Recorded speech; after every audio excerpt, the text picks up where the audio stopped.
I've always believed that the true character of a person shows not in how they treat you when they need you, but when they think they no longer do.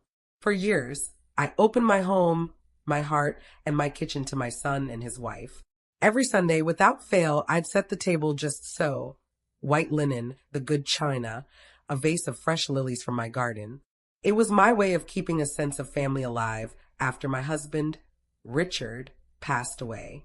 But that Sunday, the one that followed Melissa's little request about my paycheck, felt different the moment I woke up. The house was quiet, too quiet, the kind of silence that sits heavy on your chest. The air even smelled different, like something in the world had shifted overnight. I remember standing at the kitchen counter in my robe, hands trembling just slightly as I sliced carrots for the pot roast. I wasn't crying. I wasn't angry. Just still. That calm before a storm kind of still. See, I'd spent decades as a nurse. You learn a few things about people when you're tending to them at their most vulnerable. You learn how to read faces, how to tell when someone's lying, and more importantly, when someone's underestimating you. Melissa had done exactly that. She saw a widow living alone, retired, mild-mannered, soft-spoken.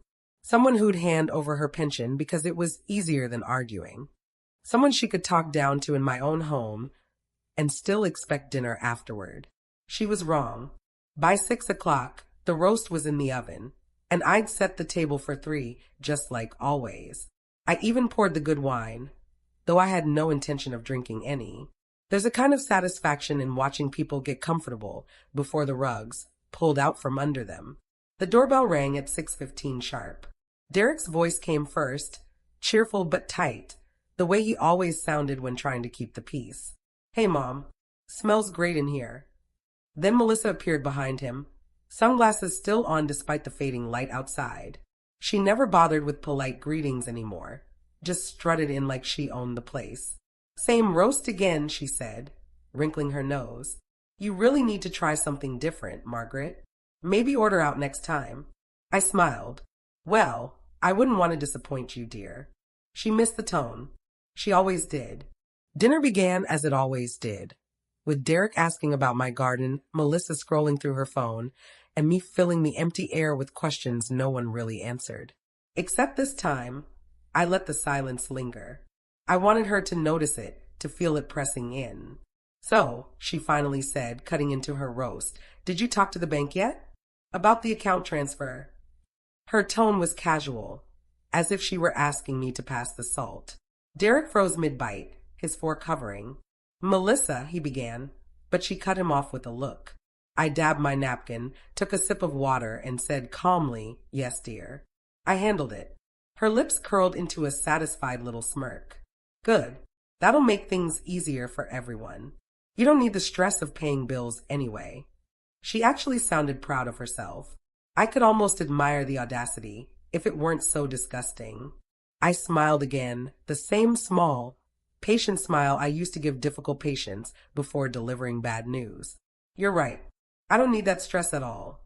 She took that as agreement, of course. She always did. What she didn't know was that I'd already been to the bank that morning, but not for the reason she thought. I'd transferred my funds, all of them, into a brand new account in a different institution entirely. Then, just for good measure, I set up an automatic donation plan to the community center I volunteer at, the place that's kept me sane since Richard died. If anyone was going to benefit from my hard work, it sure as hell wasn't going to be someone who treated me like a nuisance. The rest of dinner passed like a performance I'd rehearsed 100 times. Smiles, nods, even laughter when Derek told a story about his job at the auto shop in Columbus. But beneath the politeness, something electric hummed between us. She didn't feel it yet, but she would. When they finally got up to leave, Melissa patted my shoulder like I was a child. "Don't worry, Margaret. We'll make sure everything's handled for you." I looked her right in the eye. "I'm sure you will, dear." After they left, I stood at the window watching their car disappear down the street, the taillights glowing red against the darkness settling over my quiet little neighborhood in Grove City, Ohio. I exhaled slowly, steadying my hands on the curtain edge. That was the moment it all crystallized, the shift from hurt to clarity. She'd taken my kindness for weakness, my silence for submission. But what she didn't realize was that I wasn't the kind of woman who needed to shout to be heard. That night, I sat at the kitchen table with a pen and my old leather notebook, the same one I'd used for years to record Richard's medications and doctor's notes. I wrote one sentence. If she wants control, I'll let her have just enough to hang herself with it. And that was the start. I didn't plot revenge out of anger. I did it out of necessity, out of self-respect. Because some lessons need to be taught quietly, and some debts can't be paid with money. As I closed the notebook, the clock struck midnight. I smiled to myself, the first genuine smile in weeks. Tomorrow would be the first step. If you've ever had someone mistake your patience for weakness, or your generosity for stupidity, you probably know that feeling, the one that starts deep in your gut when you finally decide you've had enough. That's where I was that night, calm, steady, and ready. Before I turned off the lights, I looked at the photo of Richard on the mantel. His kind eyes seemed to say, "About time, Maggie." He'd always told me I had more steel in me than most people realized.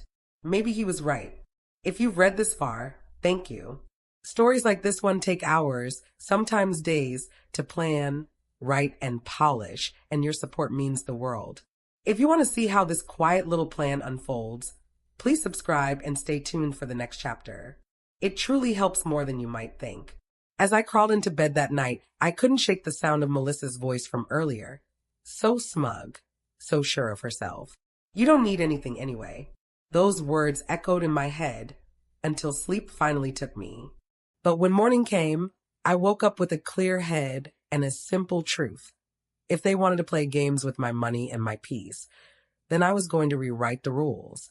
And trust me, by the time I was done, they'd wish they'd never underestimated an old woman with time, experience, and absolutely nothing left to lose. If you were in my shoes, would you have smiled and agreed too? Or would you have confronted her right then and there? I'd love to know what you think. Let me know in the comments.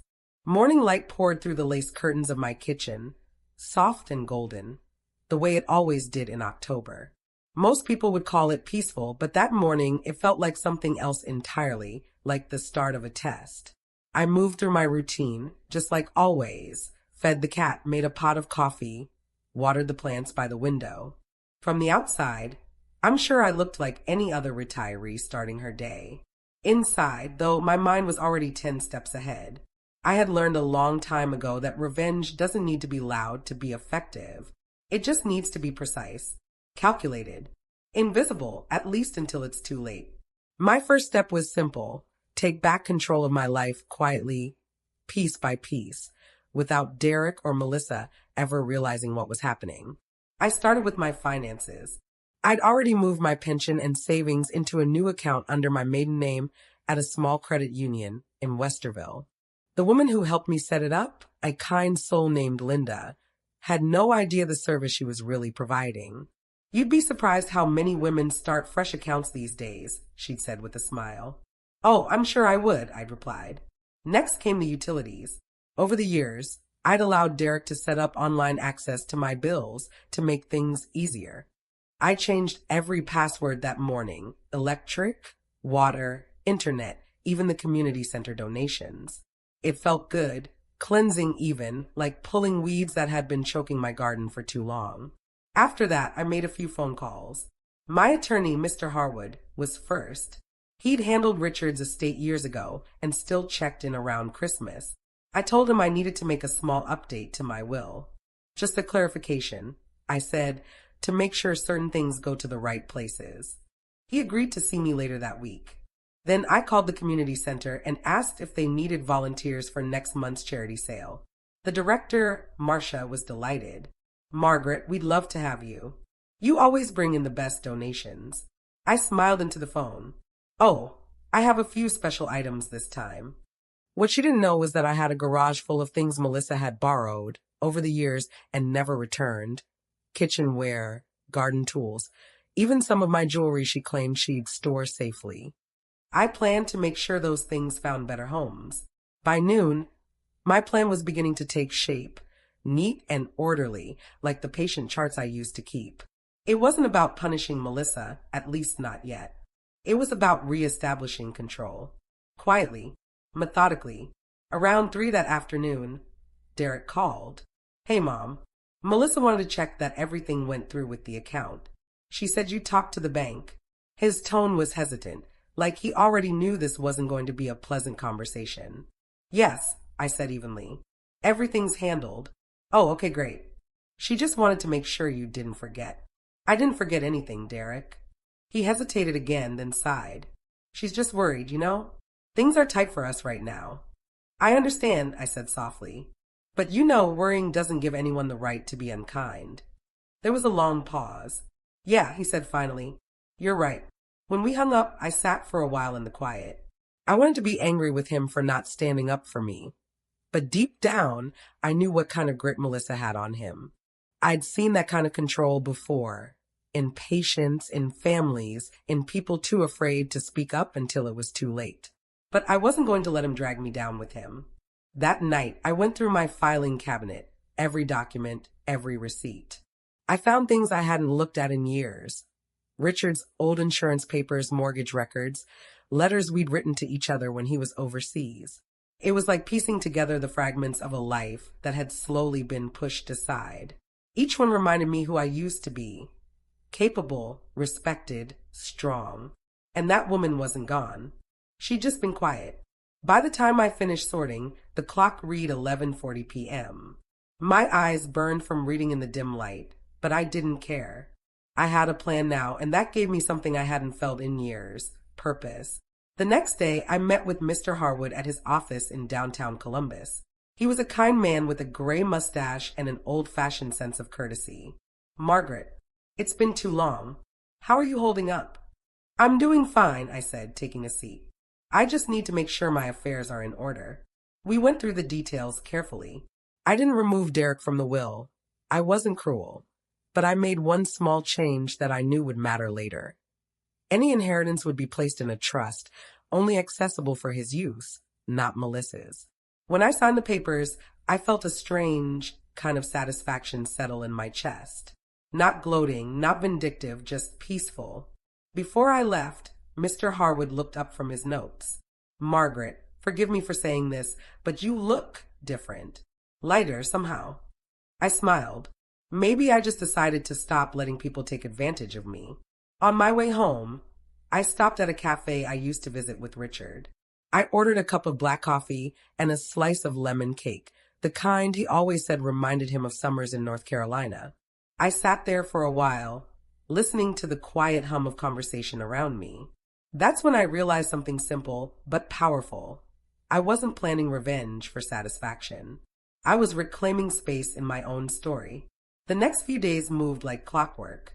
I canceled the Sunday dinner for a few weeks, telling Derek I needed some time to focus on volunteering. He seemed disappointed but didn't push. Melissa didn't even call.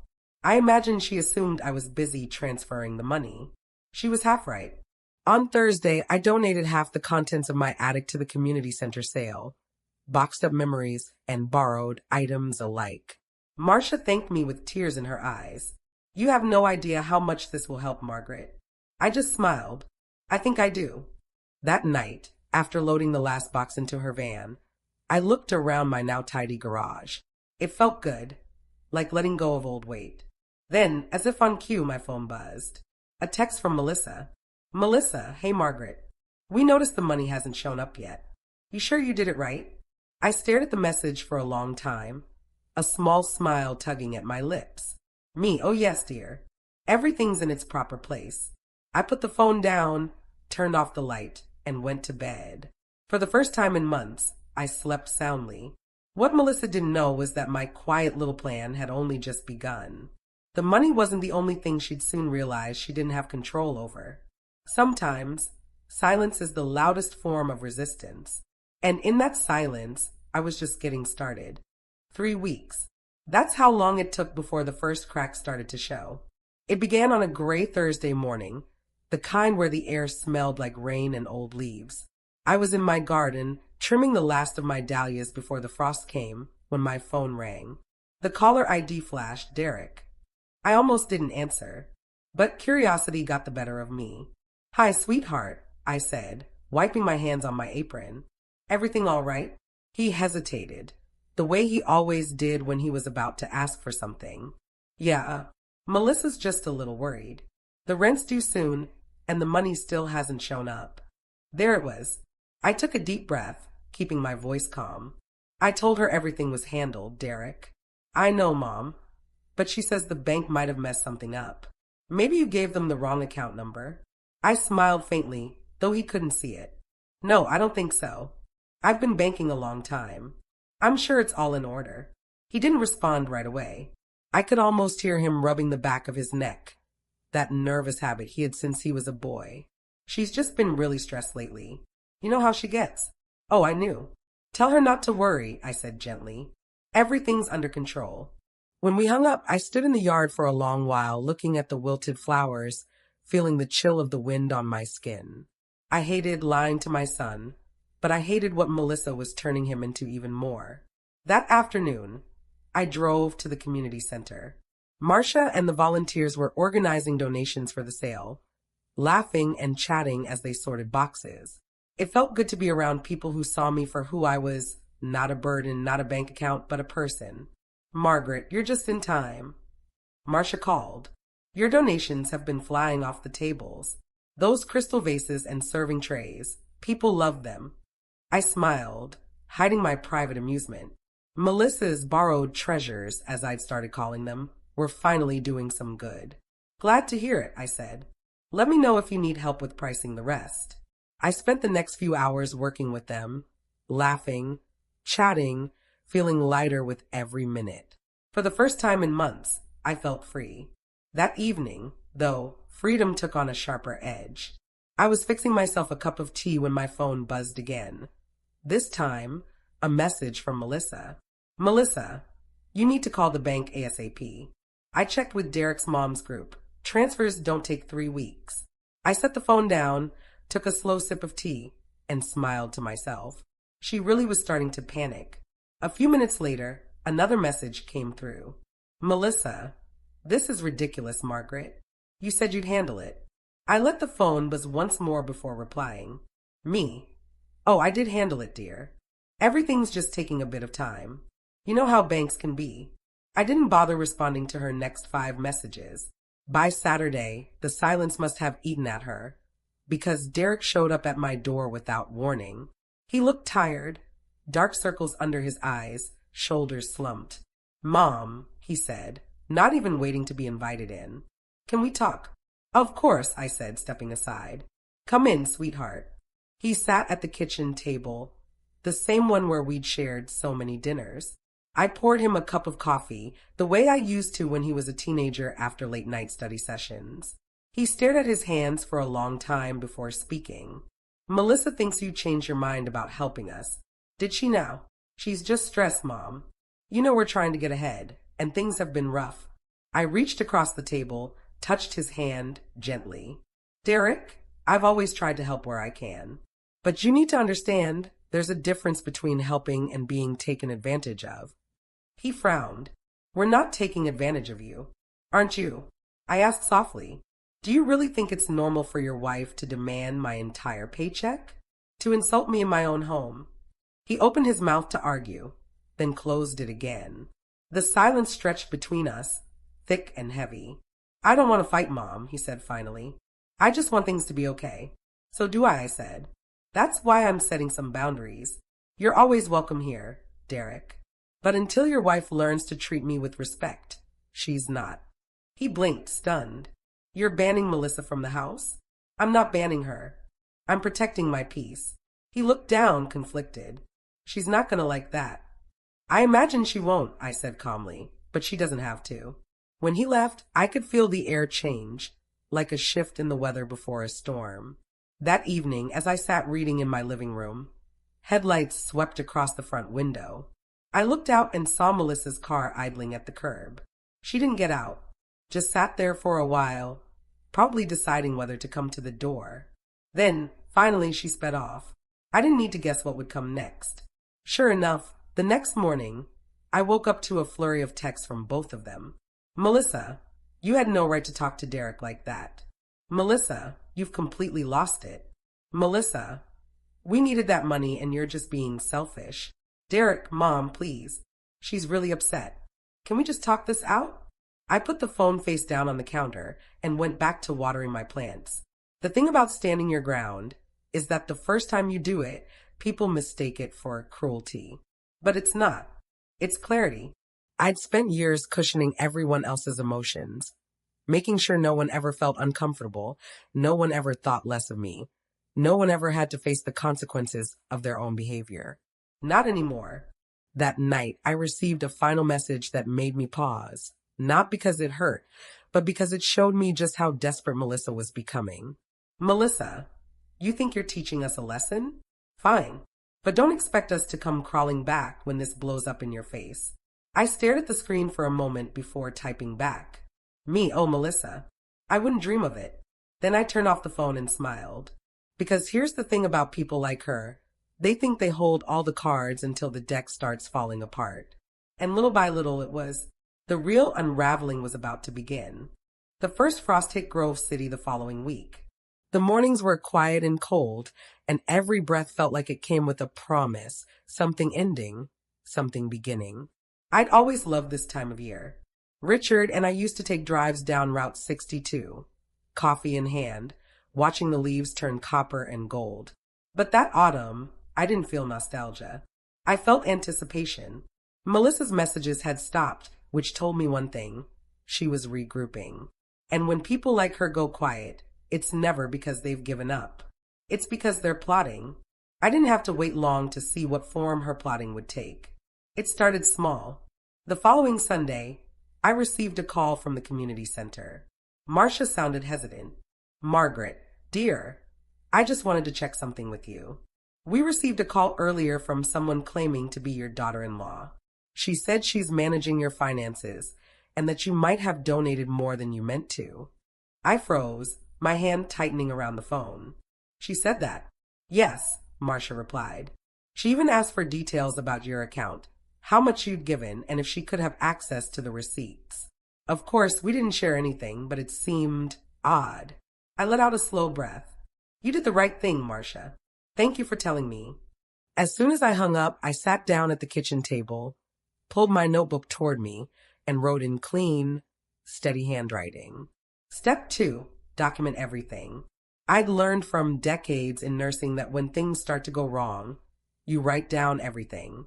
People can twist words, but paper doesn't lie. I started keeping a detailed log. Dates, times, phone calls, messages. I even printed out every text from Melissa, every voicemail. If she wanted to drag me into chaos, I'd make sure the truth stayed neat, ordered, and undeniable. That afternoon, Derek called again. Mom, what happened with the community center? So she'd gone to him already. I could almost hear the exasperation in his voice. Nothing happened, I said calmly. Though I did hear that Melissa's been making some interesting phone calls. She was just worried, that's all, he said quickly. She thought maybe you were being taken advantage of. By whom? There was a pause. By them, I guess. She said you've been giving away a lot of money lately. I couldn't help it. I laughed, softly, not cruelly, just tiredly. Derek, I've been donating to that center for over 15 years. You grew up going to their summer programs. You remember that. He sighed. I know, Mom. It's just, she's under a lot of pressure right now. I could have told him that we're all under pressure, that his wife's manipulation was as transparent as glass. But instead, I said quietly, you should be careful what kind of pressure you allow into your life, Derek. Sometimes it cracks the wrong things. He didn't respond. He just mumbled something about needing to go and hung up. After the call, I went outside to my garden. The frost had wilted most of the flowers, but one stubborn dahlia was still standing tall, bruised by the cold, but not broken. I crouched beside it, touched its petals gently, and smiled. It reminded me of myself. Over the next week, things began to escalate. Melissa started calling my neighbors, under the guise of checking in on me. Mrs. Patterson from 2 doors down even stopped by to ask if everything was all right. She said you've been forgetting things lately, she said kindly, that maybe you need help managing your finances. I thanked her, smiled, and assured her everything was fine. But as soon as she left, I knew exactly what Melissa was trying to do. She wanted to paint me as senile, unstable, someone who couldn't be trusted with her own money. It was manipulative, sure, but it was also sloppy. Because here's what she didn't realize. I'd already spoken to my attorney about power of attorney arrangements. Everything was documented, notarized, and filed, clear, legal proof that I was fully capable and aware. If she tried to push it further, she'd find herself in a very uncomfortable position. The following Thursday, I received a letter from my bank. Melissa had tried to access my old account twice. Both attempts had been flagged as unauthorized. I sat there for a moment, staring at the paper, then folded it neatly into my notebook. Another entry in the record. By then, even Derek had started to pull back. When he called, his voice sounded strained. "Mom, Melissa thinks you're doing all this to hurt us." I sighed. "No, Derek. I'm doing this to stop being hurt." He didn't know how to respond to that. So he just said he'd call again later, though we both knew he wouldn't. That weekend, the quiet returned to my house, but it wasn't peaceful anymore. It was a different kind of quiet, the kind that comes right before something breaks. I spent Saturday afternoon baking, just to keep my hands busy. I made an apple pie, the same recipe Richard loved. The smell filled the house, warm and comforting, and for a moment, I almost forgot everything else. Then, as I was cleaning up, I heard the crunch of tires in my driveway. I looked out the window. Melissa's car. She didn't call first, didn't text, just showed up. She stepped out wearing sunglasses, even though it was nearly dusk, and that sharp red coat she always wore when she wanted to feel in control. I opened the door before she could knock. "Melissa," I said coolly, "to what do I owe the pleasure?" She crossed her arms. "We need to talk." I can't imagine about what. She pushed past me into the kitchen, her heels clicking against the tile. "You've made things really difficult, you know that? The rent's late, the utilities are past due, and Derek's working extra hours just to keep up." I stood at the counter, calm and steady. "I'm sorry to hear that." Her eyes flashed. "Don't play dumb, Margaret. You promised to help. And now you're acting like we're the bad guys." I met her glare with a level gaze. "You are the bad guys, Melissa. Or at least, you've been behaving like them." Her jaw tightened. "You think you can talk to me like that?" I just did. She took a step closer, voice rising. "You're old, Margaret. You don't need that money. You don't even do anything with it. Derek and I are trying to build a future, and you're just sitting on it." The words hung in the air like smoke. I didn't flinch. I didn't raise my voice. I just looked at her, really looked at her. The anger, the entitlement, the desperation clawing beneath her polished surface. Then, quietly, I said, "Melissa, get out of my house." Her face went pale. "What? You hurt me. You've disrespected me for the last time. Get out." She stood there for a long moment, trembling, not from fear, but from rage. Then she hissed, "You'll regret this." "Maybe," I said softly, "but not tonight." She turned and stormed out, slamming the door so hard the picture frames rattled. I waited until the sound of her car disappeared down the street before I let out a slow breath and leaned against the counter. My hands were shaking, but not from fear. From release. That night, I made a new note in my journal. Step 3. Let her dig her own grave. Because she just made a very big mistake. One I knew exactly how to use. For 2 days after Melissa stormed out of my house, there was silence.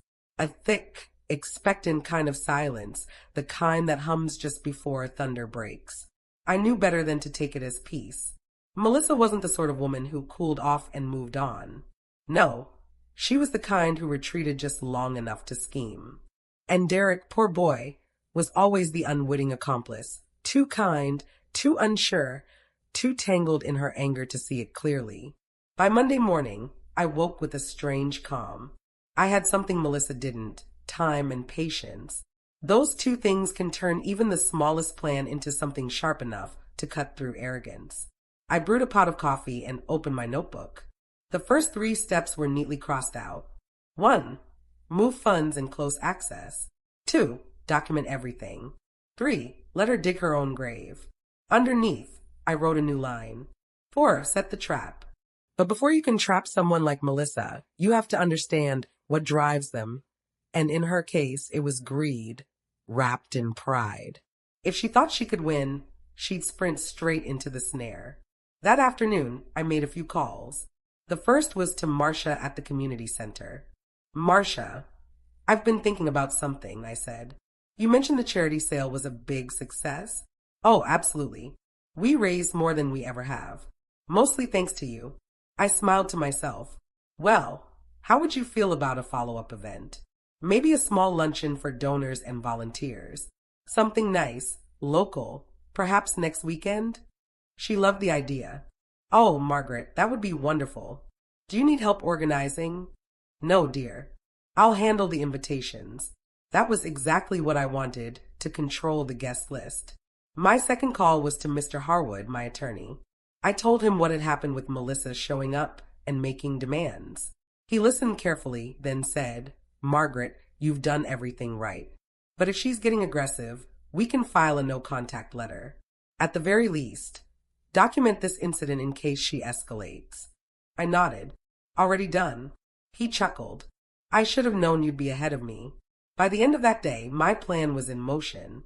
The luncheon would be held at the community center the following Sunday. Just a simple, pleasant gathering. At least, that's how it would look. But for me, it was the perfect setting to expose the truth.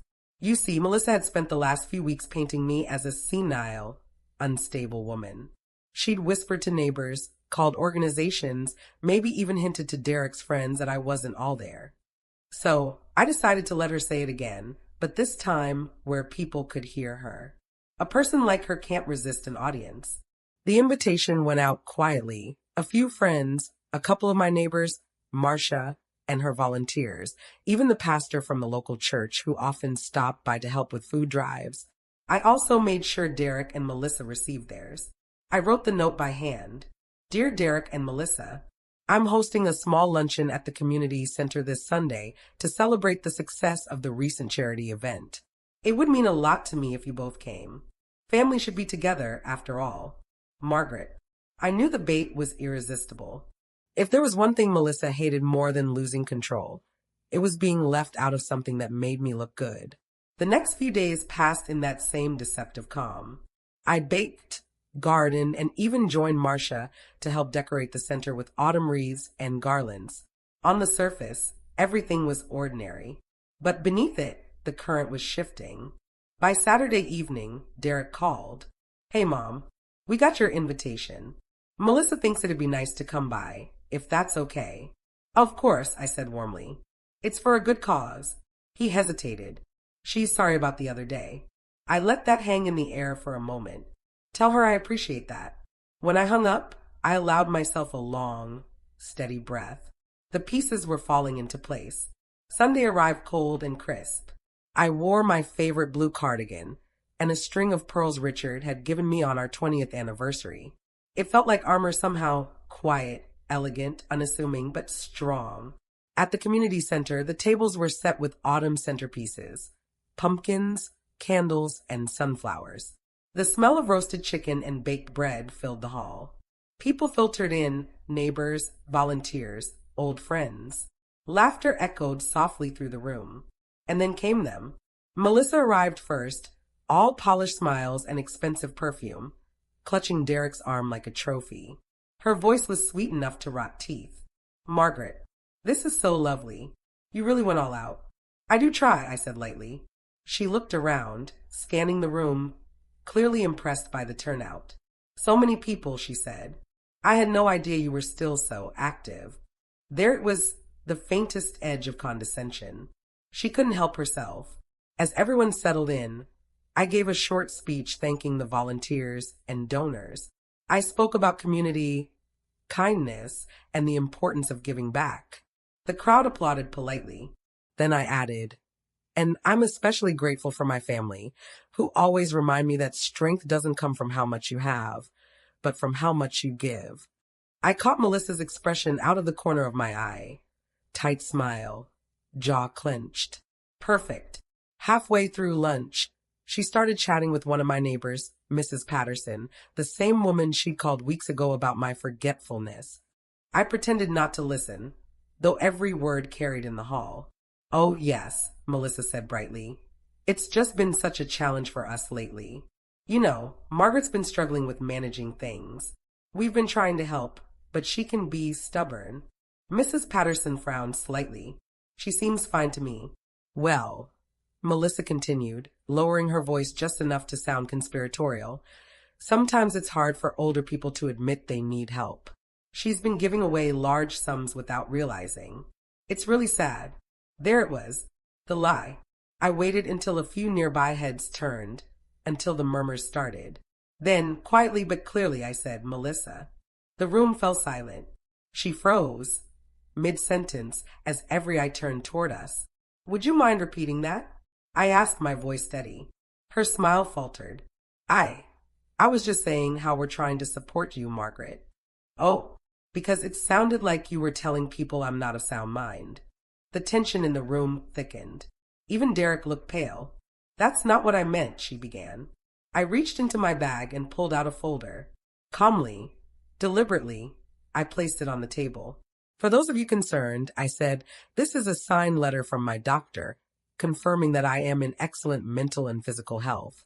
And this, I pulled out another sheet, is a report from my attorney, documenting multiple attempts to access my bank account without my permission. Gasps rippled through the room. Melissa's face went crimson. You set me up, she hissed. I smiled faintly. No, dear. You set yourself up. I just invited witnesses. Derek buried his face in his hands. The murmurs around the room grew louder. Mrs. Patterson looked at me with quiet admiration. Marcia's eyes were wide. I think, I said softly, that's enough for today. Thank you, everyone, for coming. Melissa stood frozen for a moment before storming out, her heels echoing across the floor. Derek followed, muttering a quick, I'm sorry, Mom, before hurrying after her. The room stayed quiet for a long time after they left. Then, slowly, people began to applaud. Not loudly, not mockingly, just a gentle, respectful clap. Marcia came up and hugged me. You're incredible, Margaret. I exhaled, smiling. No, just tired of being treated like a fool. That night, when I got home, I sat by the window with a cup of tea and watched the streetlights flicker on. For the first time in a long while, the silence didn't feel heavy. It felt earned. My trap had worked, but I knew better than to think it was over. People like Melissa don't go quietly. They break first, then they scheme again. If you've watched this far, thank you. Writing these stories takes hours, sometimes days, to bring to life with detail and care. If you're enjoying the journey so far, please subscribe and stay tuned. Your support truly keeps this series going. The Monday after the luncheon felt strange. Not quiet exactly. More like the air itself was holding its breath. I woke early, made coffee, and sat by the window as dawn crept over the neighborhood. My garden glistened with frost, the world outside calm and still, but my phone sat on the counter like a live wire. I knew it wouldn't stay silent for long. Sure enough, by 8 a.m. it buzzed. Derek. I let it ring twice before answering. Hi, sweetheart, I said softly. He didn't waste time with pleasantries. Mom, what was that yesterday? I took a sip of coffee, keeping my tone even. The truth. You embarrassed her. In front of everyone. I didn't embarrass her, I said calmly. She did that herself. He sighed heavily. You didn't have to make it public. Didn't I? I asked quietly. She's been calling people behind my back, saying I'm losing my mind, trying to access my accounts. What would you have done, Derek? There was silence on the line, and for a brief moment, I could hear my son struggling between two versions of the same truth, the one Melissa had crafted and the one standing right in front of him. He began, then stopped. She feels like you've cut us off. You used to help us. I used to feed you, I said, my voice tightening for the first time.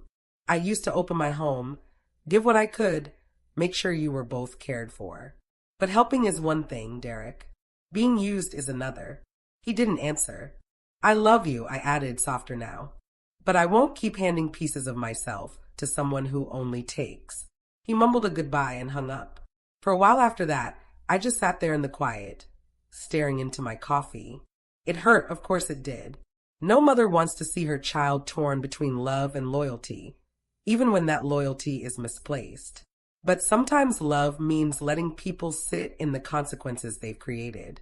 By noon, the calls started coming in from other people, the kind that reminded me I wasn't alone. Marcia called first.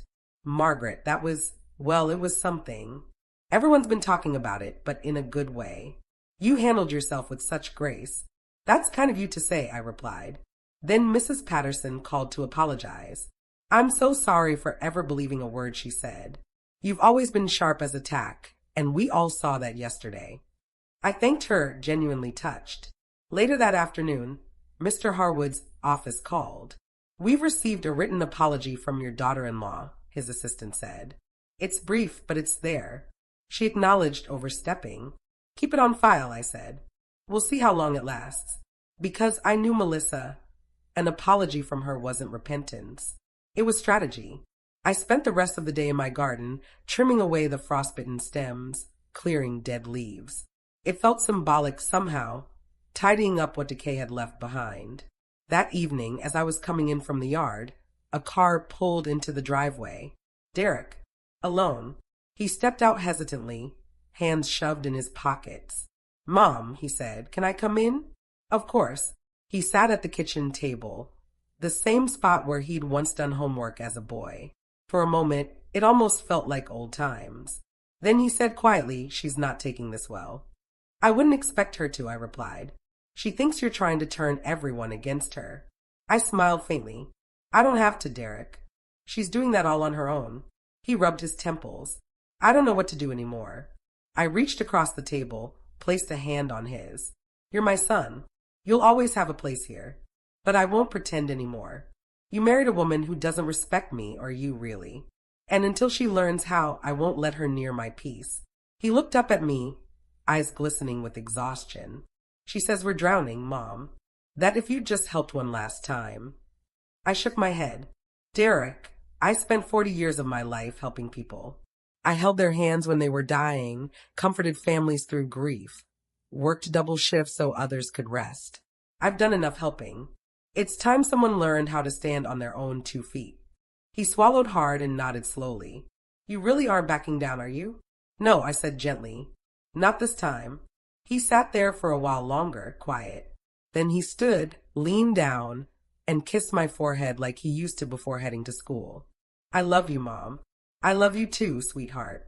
When he left, I felt that strange mix of sadness and strength, the kind that comes from knowing you've done the right thing, even if it hurts. But later that night, as I washed the dinner dishes, I heard something that made me freeze. A car idling. Again.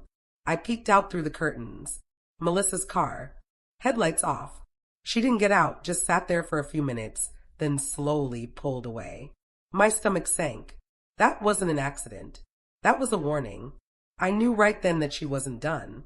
She'd lost her footing, and now she was going to lash out in the only way she knew how, by trying to make me look like the villain.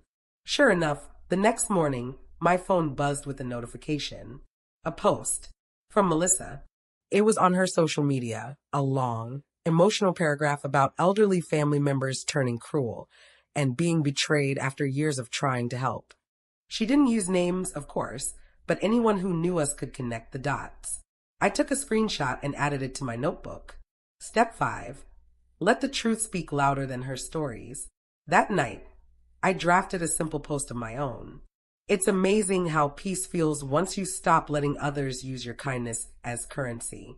Kindness isn't weakness, it's choice. And I choose it for myself now. No names, no accusations, just truth. Within hours, my post had quiet little likes and comments from friends, neighbors, even old colleagues from the hospital. Messages like, proud of you, Margaret, and you've always been stronger than you think. I didn't post for attention. I posted for balance. The fallout wasn't about revenge. It was about correction. And as I closed my phone that night, I realized something simple and freeing. I didn't need to win. I just needed to stop losing. It's strange how quickly a story can change once people start to see the cracks for themselves. For weeks, Melissa had built a narrative around me. An aging, bitter widow too stubborn to accept help, too proud to share her wealth. But after the luncheon, the air around town shifted. People stopped nodding sympathetically when she talked and started asking quiet, careful questions instead. By the following Friday, that shift had turned into something unmistakable. I first noticed it at the farmer's market. I was browsing the flower stand when I heard two women whispering nearby. One of them I recognized from the community center. "Did you hear about Margaret's daughter-in-law?" one said, lowering her voice. "Tried to take her money, apparently." The other gasped softly. "No, after all that woman does for everyone." I kept my face neutral, pretending not to hear. But inside, a small, quiet satisfaction bloomed. Not joy, exactly, just a deep exhale of justice finally catching up. I didn't want to ruin Melissa. I wanted her to be seen. There's a difference. That afternoon, I got a call from my attorney, Mr. Harwood. "Margaret, I thought you should know," he said. "We've received a formal inquiry from a financial investigator regarding unauthorized attempts at accessing your pension account. Apparently, your bank flagged a suspicious login attempt from a device tied to your son's residence." My breath caught. "So they're investigating?" "Yes," he said. "And I don't mean to alarm you, but it's possible this will lead to further questioning, especially if she was using his name or credentials." "Let them ask whatever they need to," I said. "I've kept every record." After hanging up, I sat in my living room for a long time, staring out the window. I thought about how far things had gone, how what began as small, unkind remarks had spiraled into manipulation and then theft. There's something cruel about watching someone you once loved dig their own grave, and something crueler about knowing they won't stop until the dirt's already over their head. That evening, I called Derek. "Have you heard anything from your bank?" He hesitated. "Yeah, they said there was a security alert on one of our devices." "Why?" "Because," I said softly, "someone tried to log into my pension account again. And this time they traced it." He was silent. Then, in a broken voice, "It was her, wasn't it?" I didn't answer directly. I didn't need to. "Mom," he said finally, "I don't know what to say." "Say you'll tell the truth," I whispered. That's all. He promised he would. I wanted to believe him. By the next morning, word had spread farther than I expected. People weren't cruel about it. If anything, they were protective. Volunteers from the community center came by with casseroles just to check in. Even Pastor Jim dropped off groceries and prayed with me on the porch. It wasn't pity, it was solidarity. Then something happened I hadn't planned for. Marcia, my friend from the center, called me in a near whisper. "Margaret, you need to see this. Check Facebook. There's a post going around." When I opened it, my stomach twisted. Melissa had posted again, but this time she'd gone full victim mode. A long, teary paragraph about being misunderstood by someone I tried to care for, claiming she was being smeared publicly and implying that I'd set her up. She ended it with, "You never really know someone until they decide to destroy you." Hundreds of likes, dozens of comments, half supportive, half skeptical. It hurt reading it. No matter how strong I thought I'd become, seeing her twist the truth like that still stung. But then I remembered something my late husband, Richard, used to say when we worked through tough times. "Truth doesn't shout, Maggie. It stands there, calm and patient, until the lies exhaust themselves." So I waited. By the next day, the comments under her post had shifted. A few people, neighbors, mutual acquaintances, had politely challenged her version of events. "Didn't Margaret host you for dinner every week for years? Are you sure she's the one being cruel?" I was at that luncheon. She handled herself with grace. Every word chipped away at the illusion Melissa was trying to build. And then something unexpected happened. One of Derek's friends, a man named Tony who worked in IT, replied under the post with a single line. "Might want to explain that login attempt, Melissa. The bank doesn't make mistakes." The comment disappeared within minutes, but screenshots have a way of living forever. I didn't share it, but others did. Quietly, naturally. The internet has its own rhythm for justice. By Sunday, Melissa had deleted her post entirely. Her profile went private. But the damage to her reputation, her credibility, was done. I didn't feel triumphant. I felt resolved. That afternoon, as I watered my plants, Derek showed up again. This time, he looked different, tired, humbled, but clear-eyed. Mom, he said, I wanted to tell you before you heard from anyone else. The bank called again. They confirmed the login came from our IP address. I said nothing, letting him speak. She admitted it, he continued. She said she just wanted to check something, but I know what that means. He sank into the chair across from me, shoulders slumped. I should have seen it sooner. I walked over and put a hand on his shoulder. You see it now, I said gently.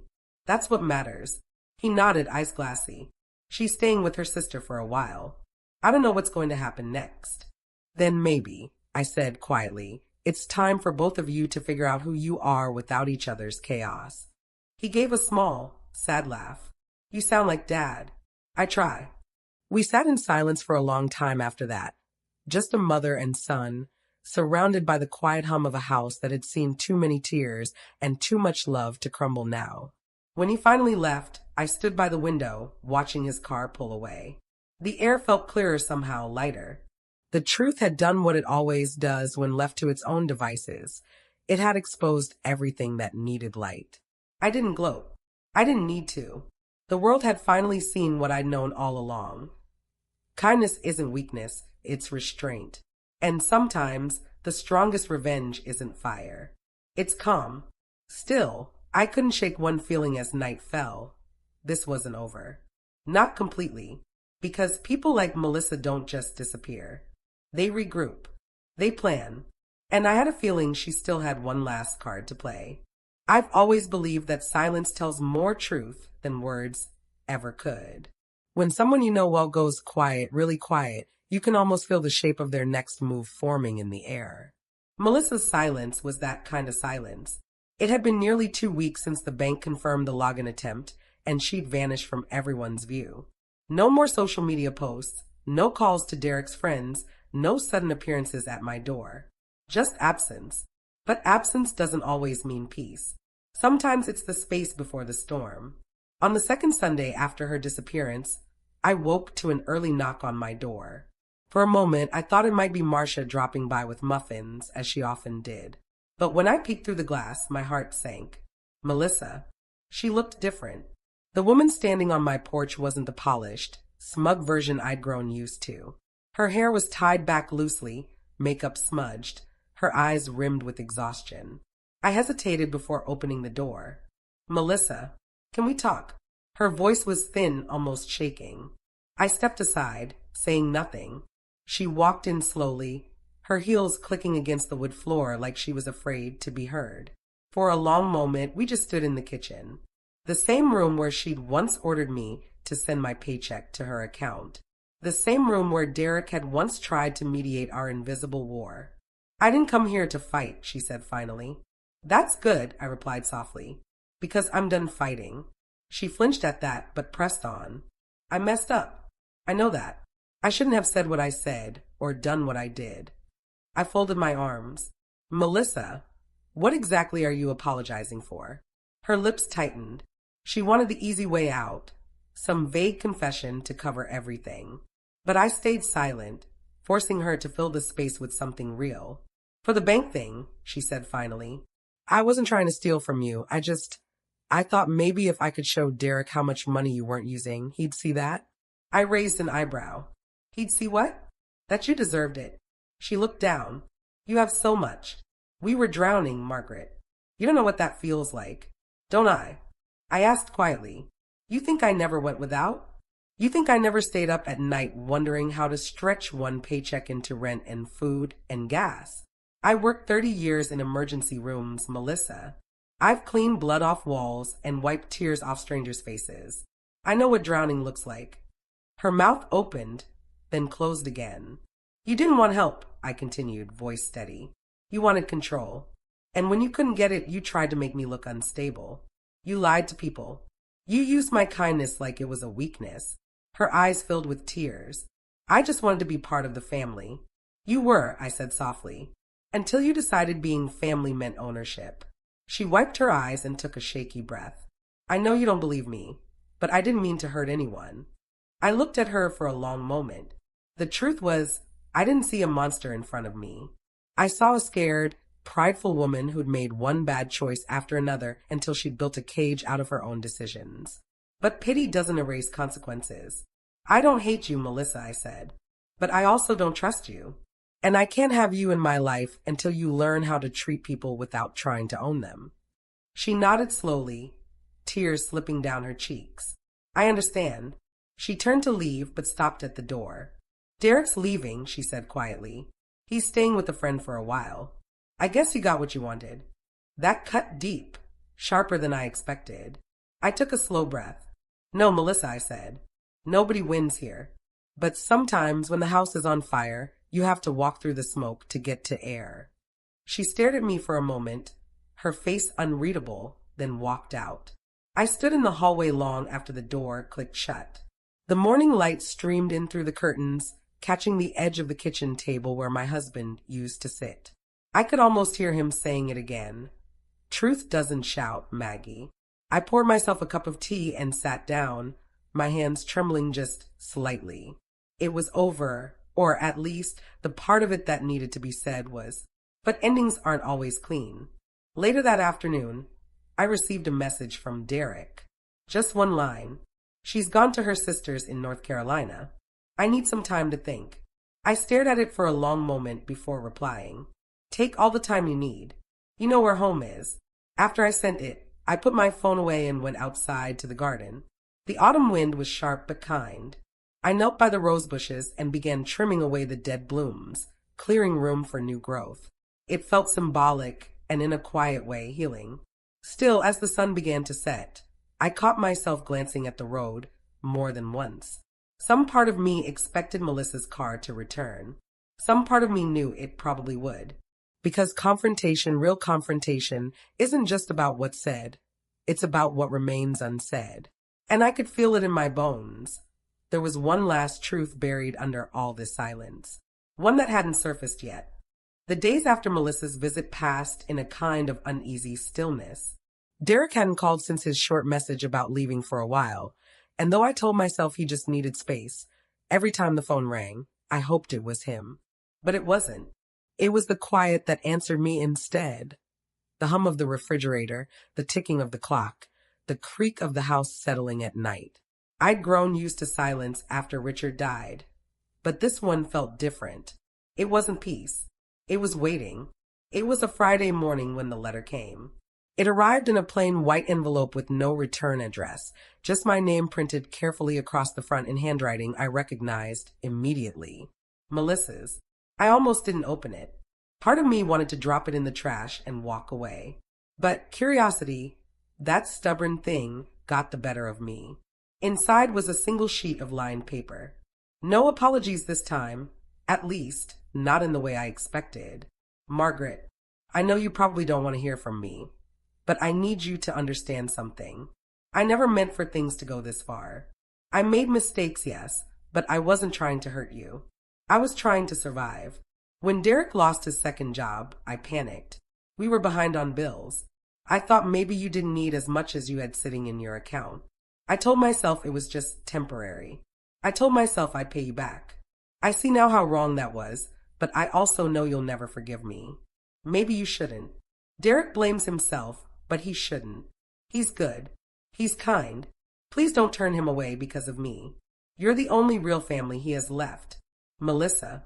I read it twice, then a third time, my hands shaking slightly.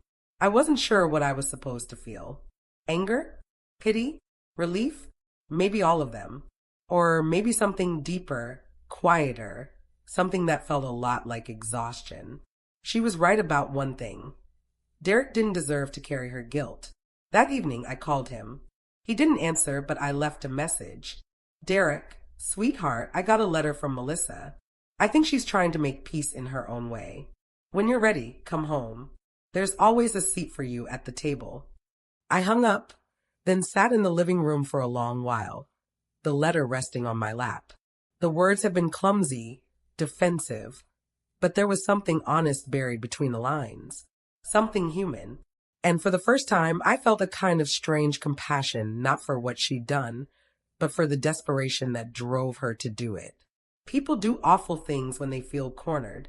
I'd seen it too many times in the hospital, patients lying to their families, addicts stealing from loved ones, sons yelling at their dying mothers because it was easier than facing loss.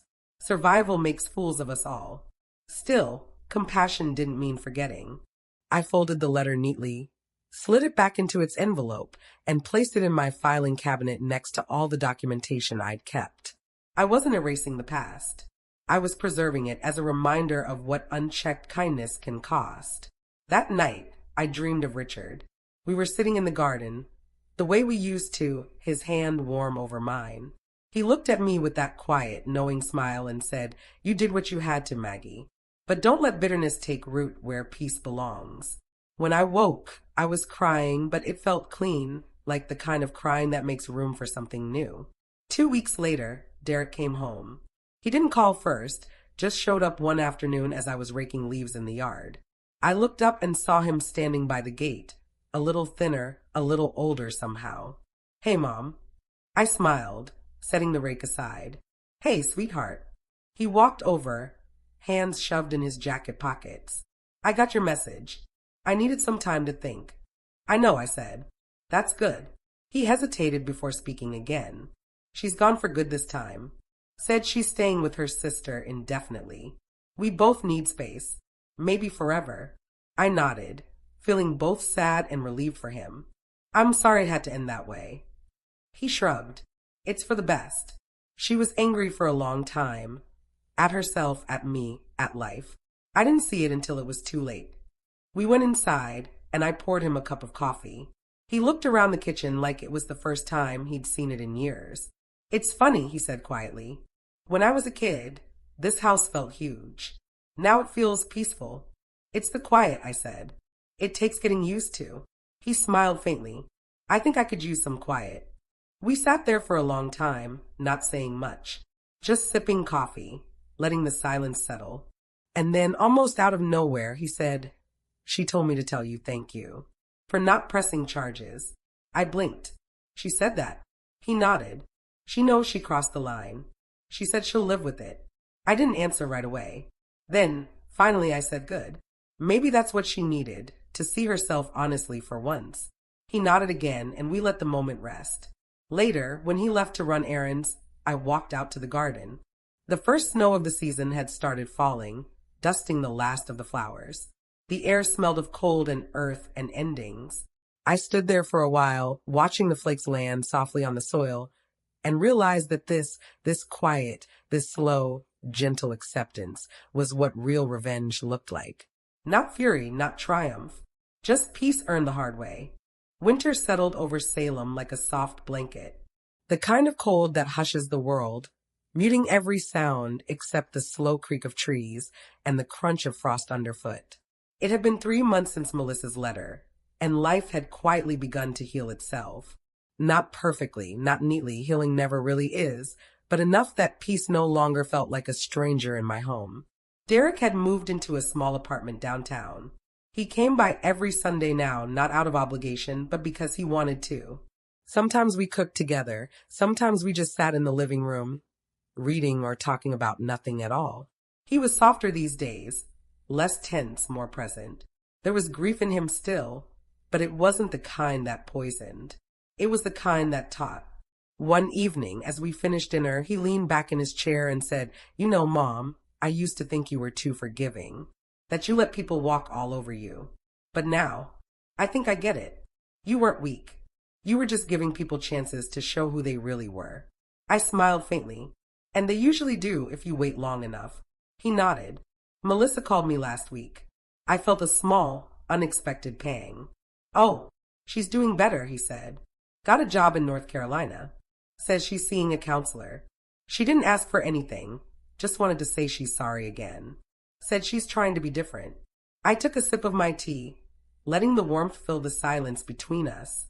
"I'm glad," I said finally. "People can change if they want to." He studied me for a moment. "Do you forgive her?" The question hung in the air like mist. I thought about it for a long time before answering. "I don't know if forgiveness is something you decide once and for all," I said slowly. "I think it's something you practice, a little bit every day. Some days, I forgive her completely. Other days, I remember what she did, and it stings again. But I try to let the sting pass instead of holding on to it. He nodded, understanding. After he left that night, I stood by the window, watching the streetlights flicker against the falling snow. I thought about the year behind me, the laughter, the betrayal, the confrontation, and finally, this stillness. When Richard died, I thought I'd already learned what loneliness felt like. But grief is one kind of emptiness, betrayal is another. Grief leaves a hollow space that time slowly fills with love and memory. Betrayal, though, it takes a piece of trust, something you can't easily rebuild. But standing there in the quiet, I realized something simple and freeing. Both grief and betrayal can be healed by the same thing, truth. Truth doesn't need applause or witnesses. It doesn't demand revenge.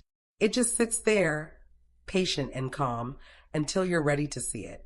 That night, I took out the envelope with Melissa's letter, read it one last time, and then placed it in the fireplace. The paper curled and blackened, the ink vanishing into smoke. I whispered, I forgive you, not for her sake, but for mine. The next morning, I woke to sunlight streaming through the window. The garden outside was blanketed in snow, silent and perfect. I put on my coat and boots, stepped outside, and stood there for a long while, breathing in the cold, clean air. The rose bushes, stripped bare, waited patiently for spring. And somehow I understood that I was waiting too, not for revenge, not for validation, but for the quiet joy of new beginnings. Life, even after everything, still found ways to bloom. As I write this now, months later, I think back to that day Melissa told me, "You don't need anything anyway." She was wrong. I needed peace. I needed truth. I needed to remember who I was before people tried to tell me what I owed them. And I have that now. I may be 62, but I'm not old, I'm seasoned. I've survived loss, cruelty, and the sharp edges of kindness misunderstood. And if there's one thing I've learned, it's this. Kindness without boundaries isn't virtue, it's surrender. And peace earned after pain is the rarest form of revenge. Thank you for reading my story. These chapters took hours of care and quiet reflection to craft, and your support means more than you know. If you stay with me through every page, through the pain, the rebuilding, and the quiet redemption, thank you from the bottom of my heart. Your encouragement keeps stories like this alive. If someone you love took advantage of your kindness, would you seek revenge, forgiveness, or something in between? I'd love to know what peace would look like for you. Tell me in the comments below.